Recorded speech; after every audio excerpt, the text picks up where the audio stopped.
Ce sont des enfants qui ont été dispersés sur le territoire russe. Et attention, c'est bring kids back, mais bring teenagers back. Parce que quand il s'agit d'adolescents ou de jeunes adultes, c'est pour les enrôler dans l'armée russe et donc combattre contre l'Ukraine. Vous imaginez, pour ces enfants et pour ces adolescents, ce que c'est. Donc tout ça. Donc madame, nous allons vous aider. Nous allons vous aider de toutes nos forces, le président et moi.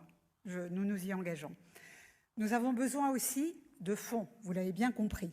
Donc vous pouvez aussi compter sur moi s'il faut faire des levées de fonds. Je suis habituée avec mes pièces jaunes à le faire et je continuerai très volontiers à le faire.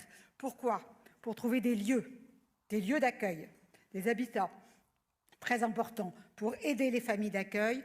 Vous nous avez demandé aussi des aides sur le plan psychologique.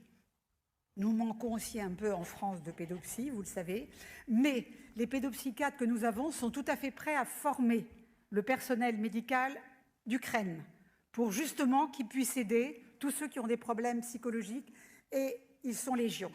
Donc ça aussi, nous pouvons mettre en place. En ce qui concerne les écoles, ça se passe bien. Vos écoliers ukrainiens sont absolument adorables. Ils parlent français. Leur problème, bien évidemment, le problème majeur, c'est quand ils se connectent une fois par semaine à leur père. Ils sont contents quand ils le voient parce qu'ils ne savent jamais s'ils vont le voir ou pas. Donc cette inquiétude qu'à chaque enfant, est-ce qu'il va être là? Ils me disent, on retournera en Ukraine, mais on viendra en France pour les vacances. Donc welcome. Ce sera un bonheur. En ce qui concerne les programmes avec les hôpitaux, il y avait le programme Cigogne, qui a vraiment pas mal marché du tout. Ça ne concernait que les enfants et les adolescents qui ont des cancers. Pour quelques-uns, l'issue a été dramatique et j'ai côtoyé des pères qui sont venus chercher le corps de leur enfant.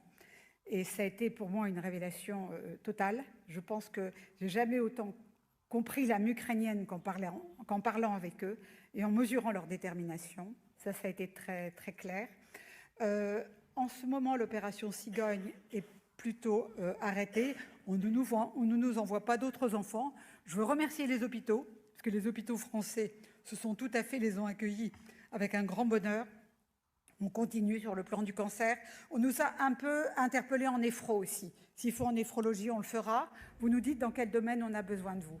Mais je voulais vous dire ici, nous sommes là rassemblés, nous sommes autour de vous, nous sommes avec vous. Et le président Zelensky et vous, madame, nous admirons énormément votre courage. Et on ne peut que vous le dire. Voilà.